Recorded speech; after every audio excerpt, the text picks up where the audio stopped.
Join me right now on Kumite TV is undefeated UFC lightweight Mark O. Madsen. What's going on, Mark? Training is going on. I'm in Vegas. I've been here for a month, working my ass off to be ready. Get ready. 18 months, 6 straight wins, UFC contract. Could you have planned it any better? Well, to be honest, I could not have written it better. I could not have dreamt of, the way the things have unfolded since I retired wrestling 18 months ago and decided to move in 100% in MMA. I mean, it's been unbelievable, and I'm very thankful and very grateful for the things that has unfolded. And sitting here in Vegas with a signed UFC contract, working out at the UFC Performance Institute, I mean, the journey is really starting now, right? Yeah, definitely. What is the buzz like in Denmark? With an Olympian making his UFC debut, it must be phenomenal. Well, I'm getting a lot of support. I haven't been that active on my social media when I wrestled. We just started being active on social media, but it's been crazy. The amount of support, warmth that I'm receiving from Danish people, Scandinavian people is just crazy. And in terms of the UFC event, the first time ever in Denmark, I mean, the hype is there, and honestly, I believe the event will be sold out, and it will happen very soon. Before we get into your preparations and your debut, I want to go back to 2013, 2014. You competed a few times, and then you took a long break for a few years. I know that you were, busy snatching up medals in wrestling, but was it difficult, to kind of put MMA to the side and focus on wrestling? Well, I'm very glad you asked this question because it seems to be, especially in Denmark, there's some misinformation out there. So I did have two MMA fights, one in 13 and one in 14. I would call them hobby fights. So I was under contract with the National Danish Wrestling Federation. I was prohibited from doing any MMA at all 3 months leading up to the European Championship, leading up to the World Championship. And naturally, being on a contract, they wanted me to take care of my wrestling practice. So in 13 and 14, I wasn't really able to pursue any real development in MMA. So I did two fights, 13 and 14. I went back, focused 100% on wrestling in 15, qualified for the Olympics, won an Olympic medal, had some injuries that I had to take care of in 17, and then early 2018, I had a comeback in MMA, and then shortly after that, I decided to retire wrestling and move 100% into MMA. So, given that timeline, I've been at it for 18 months. This is what I've been doing every single day, getting up with one goal in mind. Let's call it qualify to be or join the UFC family, and here we are sitting in Vegas with a signed UFC contract. After you won the silver medal in 2016 in Rio, did you jump immediately into MMA training, or were you undecided on your future at that moment? Well, I think it's important to realize that an Olympic turnus, it's 4 years, and it is very rough, not only mental, but on your body as well. So when I won that medal at the Olympics in 2016, I had some injuries that I had to take care of. So it was kind of I did compete at the World Championship, but the preparation were somewhat limited due to all the recovery I had to do after the Olympics. So it was kind of a year off. It was a year where I recovered. And then 2018, we've been at it every single day. Yeah, man, it's been incredible what you have done since 2018. When you started, was there a sense of urgency? after competing for so long in wrestling, and you're not starting your career as a 20-year-old. Nowadays, kids are out there at 18 beginning their MMA careers, right? Yeah, so it's with my back on against the wall, right? So I'm just so happy to be here. I'm happy to be able to compete. I feel very grateful to have, the things, the way they have unfolded the last 18 months, and especially I'm very grateful to be sitting right here talking to you, talking about a UFC signed contract. And also I'm very happy and excited about my UFC debut, 28th of September in Copenhagen. That's quite a thing to be able to do a UFC debut in your home country. In that 18 months, what do you think you've learned the most during that time that will benefit you when you move on with your career with the UFC?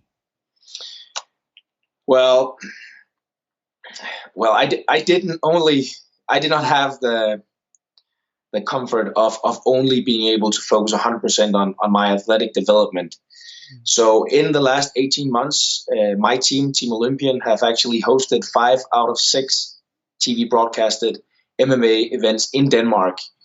That was partly because we didn't have a scene for me to perform on in Denmark, so we had to create that on our own.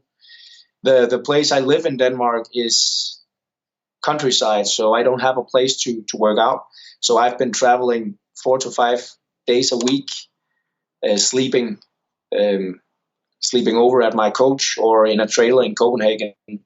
So it's been a sacrifice. It's been an exciting journey from where we started to be sitting here. So and then I established Olympian Gym, so my own gym where I'm gonna build on my future development as well. So it's been a busy period, and signing with the UFC actually allows me to move back to what I know best from wrestling: training, sleeping, eating, repeating. And that, I guess, that's how you get the best performance. But we have, the last 18 months we've had to take care of a lot of other stuff, just to be able to sit here. Contract is there now, and it's time to focus 100% on my athletic development again. When actually, you've been competing on the international stage for many years now. Do you feel that there is a big advantage for you compared to other guys that have never experienced that and they jump into the UFC? Well, I haven't been on the UFC stage yet, so I'm honestly not able to speak about that. But what I can say is, when it comes to sport on a high level, you can expect pressure. Not only pressure from yourself, but also pressure from your friends, family. In my case, my entire country. I've been wrestling for a long time. European champion, medalist, 5-time world medalist, 3-time Olympic medalist. So I've been at it for a long time, and actually, with my credentials moving over to MMA, there is a lot of expectations, and that's part of the sport. You either deal with it and become successful, or it will crumble you at some point, and that's just a part of the game. Xtreme Couture, what attracted you to that gym and the team that they have over there? I mean, they have an amazing setup. They have guys coming in and out, great guys staying there. Their team is really skilled, and I can honestly say that the amount of time, which is about a month now, I've stayed here in Vegas, I feel my development have been, exponential. It's really like I just come from a practice, and I can tell you that practice was on a different level than when I first arrived. So, it was natural. I need to work and train with the best in the world. Las Vegas is the headquarters of the UFC. It's the, this is where it all started. This is where a lot of the guys are coming in to train. I have Ali, my manager, Ali Abdelaziz, bringing in a lot of his guys from dominance MMA management. So this is the place for me to be.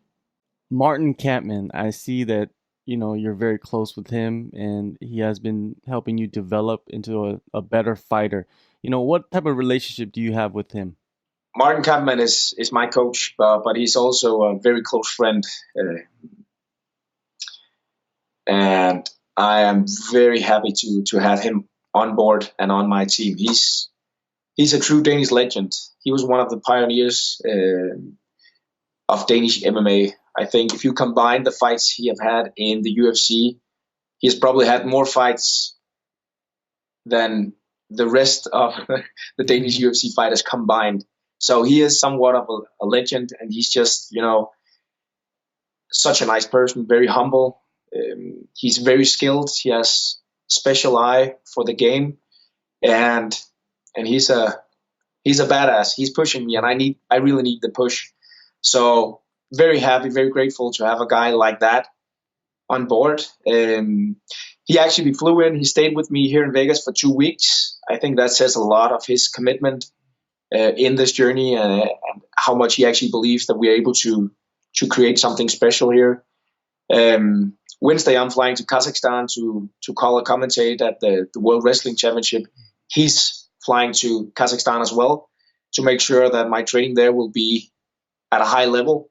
So he's just such a great guy, and he's 100% committed, and I'm happy and very grateful to have him on board. That's incredible, man. It's always, I think most fighters are not looking for the best coach. They're looking for the best coach for them, and you found that in Martin. I honestly believe he is the best coach for me out there. I mean, I've worked with different coaches in my wrestling career, and I can tell, it has, you have to click. It has to be a certain kind of bond between you, and Martin is a great guy, and I'm happy to do this with him and have him on board. Are you a guy that's big on visualization? If you are, or do you visualize, what do you visualize as the best outcome in your debut in Copenhagen? Well, the way I approach performing is trying to focus on the things that I can control, and there tend to be kind of an idea that we're talking about tomorrow, right? Tomorrow. So the way I see it is, it's today. The fight is won today. I have to go out every single day and perform my best. I have to train right, eat right, sleep right, and I have to repeat it. That's the thing that I can control. So what I'm looking at, what I'm visualizing, is me going out in front of a home crowd of more than 10,000 people and performing at my absolute best. I need to put on the best performance I have made this far in my MMA career, and I need to do it September 28th in Royal Arena in Denmark. And that's exciting, but it's all happening right now. It's been happening today. I've had 2 trainings today. I've had 2 interviews. I've had therapy. I've been eating right.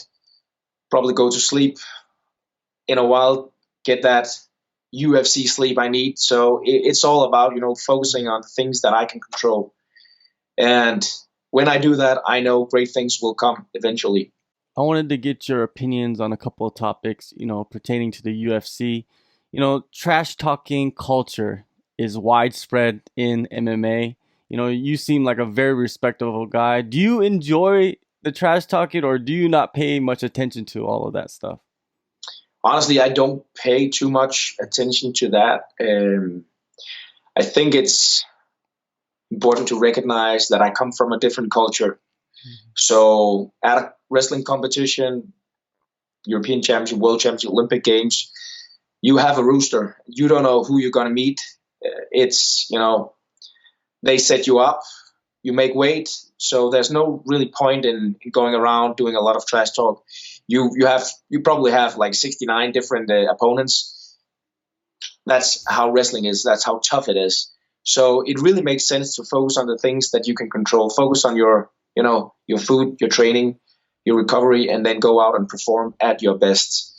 So in that sense, I might be too new in the sport to really realize the amount of trash talk. But I would just like to keep the positive energy and stay focused on the things that I need to do. And at the end of the day, I have a job. I have a job that I need to go out and accomplish. It's either knock him, submit him, or win the fight. That's really what I'm focusing on. Triple C, Henry Cejudo, probably the most accomplished combat sports athlete ever. You know, watching him and seeing what he has accomplished, doing what he does that inspire you to go out and kind of overlap him, you know, to go past him? Well, first of all, I think Henry Cejudo is a very inspirational athlete. I mean, what he has accomplished is just amazing. And a guy like that, you know, that's a guy that you want to look up to. That's a guy you want to aspire towards in terms of his accomplishments. He's a freestyle wrestler, which means he has a lot of different techniques coming into the sport. I've also looked a lot towards Randy Couture, Dan Henderson, Matt Linland, which are all Greco-Roman guys who came into MMA and has done amazing. True American heroes in my book. And, you know, on a broad term, I can only aspire towards what they have done in the sport, because it's not a given thing that because you have good wrestling credentials, you'll move into MMA and you'll do great. It's still a matter of grinding your ass off and, you know, showing up every single day, no matter what the outcome. One last thing before I let you go. In MMA, there's all different types of competitors. Do you consider yourself a martial artist or a fighter? I'd like to see myself as a martial artist. And I do love to train. I mean, I will train whether I have an upcoming fight or just for fun. And it's really an exciting challenge, because MMA is the ultimate sport within martial arts. It combines all known facets, which is, in my book, awesome. So there's a lot of development out there. And I consider myself, you know, a student as well, because there's a lot of different aspects that I need to learn, adjust to, and then naturally apply my wrestling in. So I would be, in my everyday life, I would be a mixed martial artist, but when it comes to fighting, I'm a fighter. All right. Well, we get to see you fight September 28th, UFC on ESPN Plus 18 in Copenhagen. I'm very excited for you, Mark, and good luck on the fight and your future. Thank you so much. And I really appreciate being on your show. Thank you so much.